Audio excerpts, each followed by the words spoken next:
Hey guys, welcome back, and in this video we're going to be talking about social media presence. Having a social media presence is important in not only building traffic but also maintaining it. So the people who follow you will see a constant update of your new content and also aids in reinforcing your brand. It also makes it easier for people to share your content. What social media you use is really dependent on what your niche is. So if your niche is tailored for women, then Pinterest, Facebook, and Instagram are what you'll want to use. A great tool to help you decide which ones to focus on is buzzsumo.com, which I've mentioned thousands of times before. So input other blogs in your niche, or even just keywords that are common in your niche, and it'll give you the most shared articles and which social media platform they're shared on the most.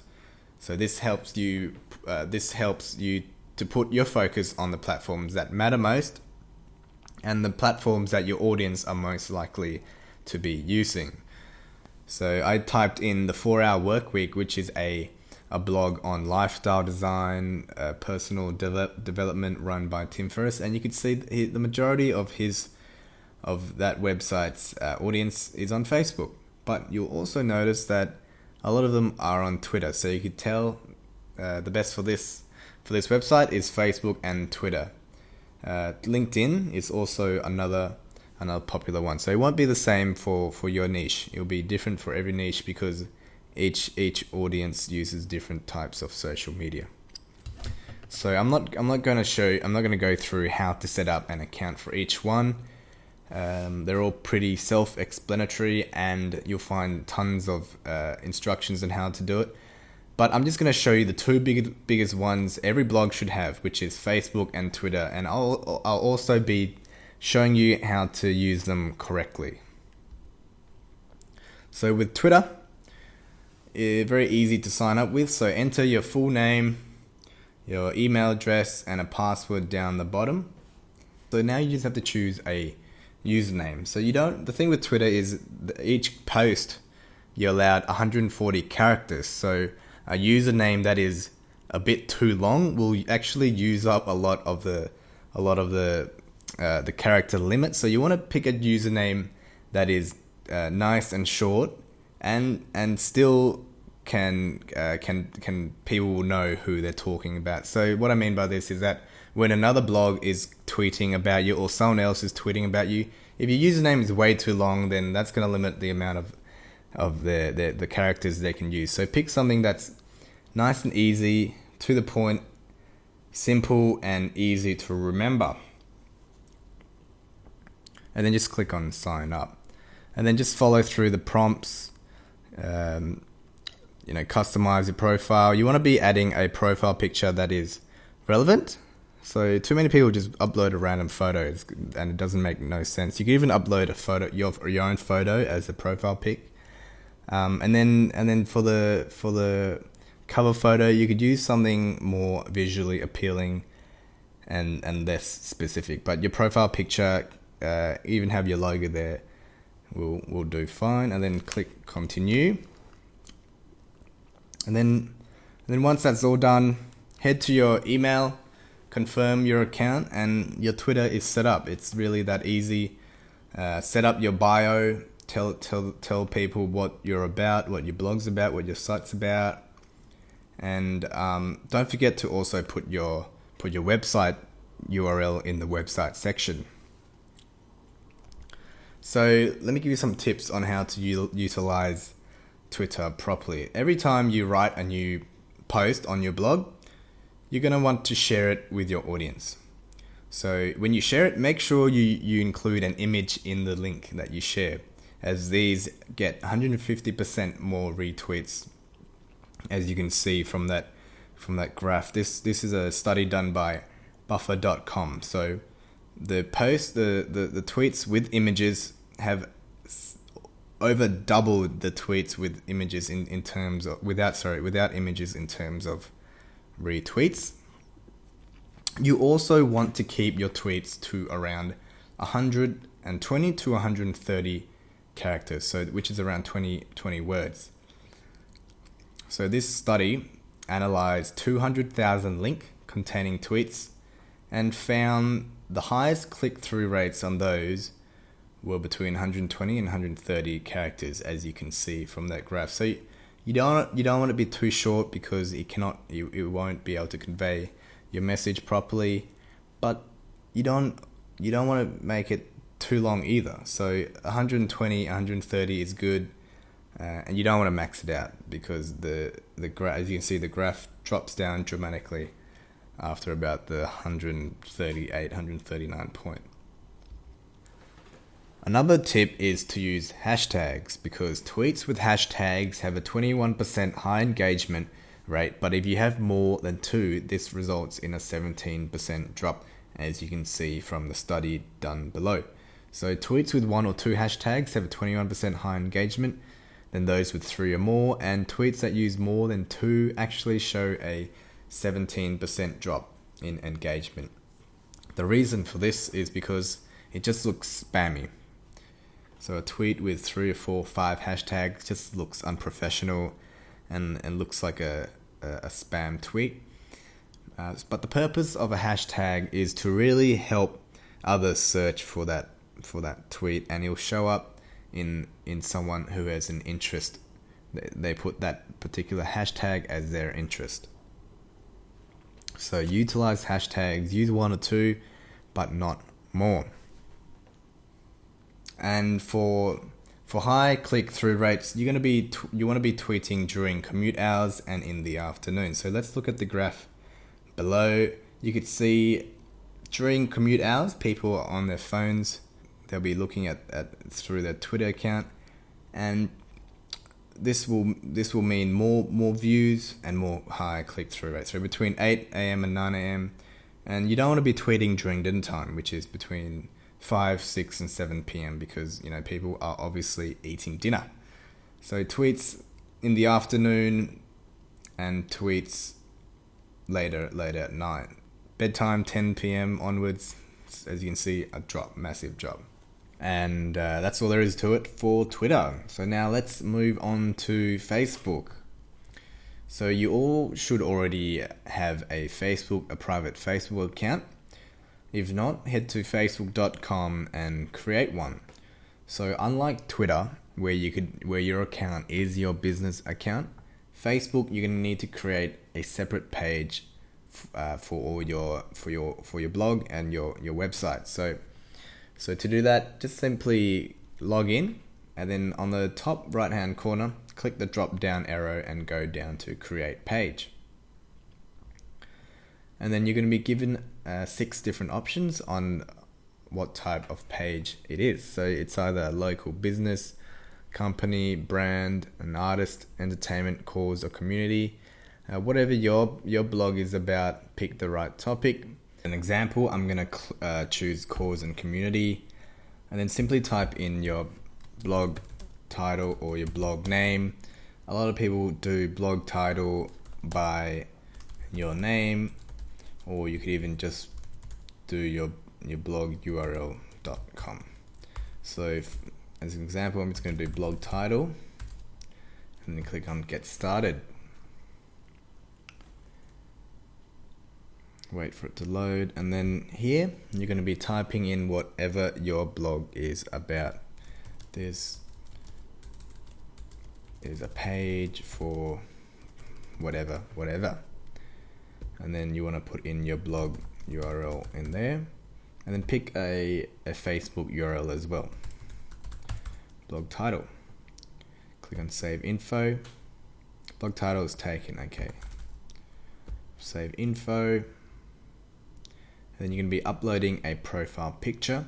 Here you could put in your logo, or what a lot of people do is just put in a picture of themselves. It gives it a more personal touch. Once that's done, click next. I'm just going to click skip here. And then you're going to be wanting to add that into your favorites for easy access. And the next step is preferred page audience. So what is your preferred audience? USA. So this is really only needed if you're thinking of promoting the page Facebook. So if you're going to promote it on Facebook ads, this is where this information will come in handy. And then click on save, and there you're done. So once that's done, you want to like the page, like your own page. Facebook actually does a very good job of explaining what each thing does. So what you want to do is invite all your friends, and then you're going to be adding a blog cover photo. So you don't have to do this right away, but a blog with a good cover photo, a Facebook page with a good cover photo will make it seem more professional and stand out from the rest. The good thing with a Facebook page is that Facebook is constantly changing it around. So this create a call to action button is actually pretty new. You could have a shop now, book now, contact us, watch video. So I'm just gonna click on sign up. So type in your website, mobile website optional, and then click next, and it's gonna help you create a little button. So for whoever wishes to visit your site or take an action step, they can simply just click on this button and it'll be done. So that's really all there is to it. And then once you have a Facebook page, the first thing you want to do is insert it onto your blog. Easy Likebox is a free plugin which will help you with this. It allows your readers to stay connected. So this example here is from passiveincome.com, smartpassiveincome.com. And as you can see, it shows a little box like that on the right hand side, where if someone really likes your blog, they can like your Facebook page and they'll stay updated to every Facebook post. So again, similar to Twitter, you want to utilize photos in your post. This generates higher engagement as per the evidence below. So Facebook photos generate higher engagement than the average post. This in 50%, 53% higher likes and 104% more comments. And I've found this true again and again in my own experience. The thing is, there's two ways to show photos. A lot of times it won't show the bigger version. So there's a smaller photo version and there's a bigger photo version. The bigger photo version will have more engagement. So when you share a link and it shows a smaller photo, you could click on upload photo and then pick a photo from your blog, that blog article, or a random photo that's relevant, and then click upload and it'll be the bigger version. Also, you want to keep your Facebook posts short and very to the point. As you can see by the evidence below, tiny 0 to 70 characters in the post increases response score and increases likes and comments per post. So people don't like it when they have to read too much. They want to know what the post is about and what it can do for them in as little characters as possible. Another great tip is to use emoticons. So emoticons aren't just for teens. It really speaks to your audience. It gives your post a human element. So rather than having it a corporate vibe, it'll give it more of a human element and really get them engaged in the content.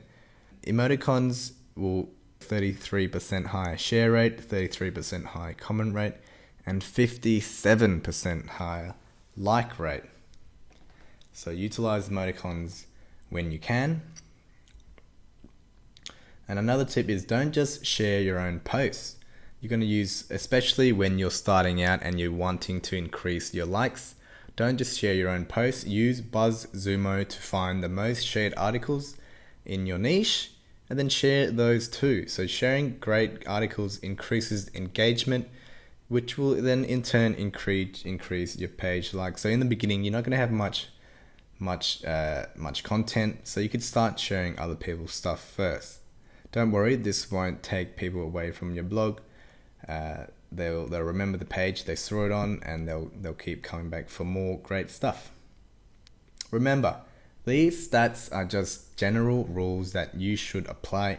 The best way to know what works is to use the insights section of your Facebook page to get an in-depth look at which kind of posts get the most likes and what time your audience is online. So your page is going to be different whatever niche you're in and whoever your audience is. So use the insights section to have a good look at when to post and what kind of posts will yield the best engagement.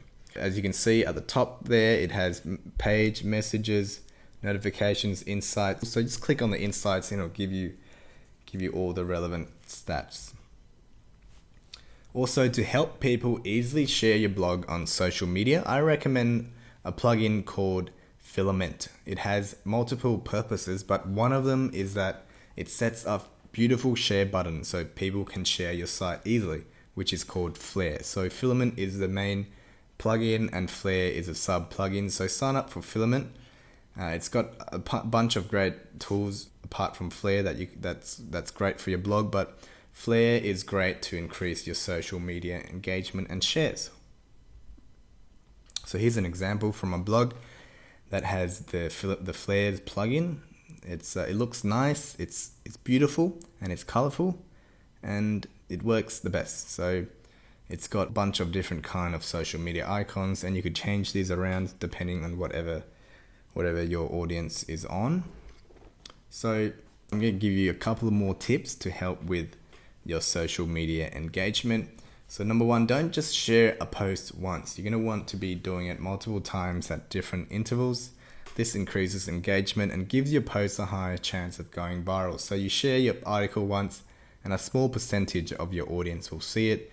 You know, some people might not be online. Some people, Facebook actually doesn't show your post to everyone, because imagine if every page you liked and you saw every post from them, it would just be a clutter in your news feed. So Facebook won't actually show everyone you post something on there. So it's a great idea to do it multiple times, and by multiple times I mean, you know, once a week. I wouldn't say do the same post twice a day.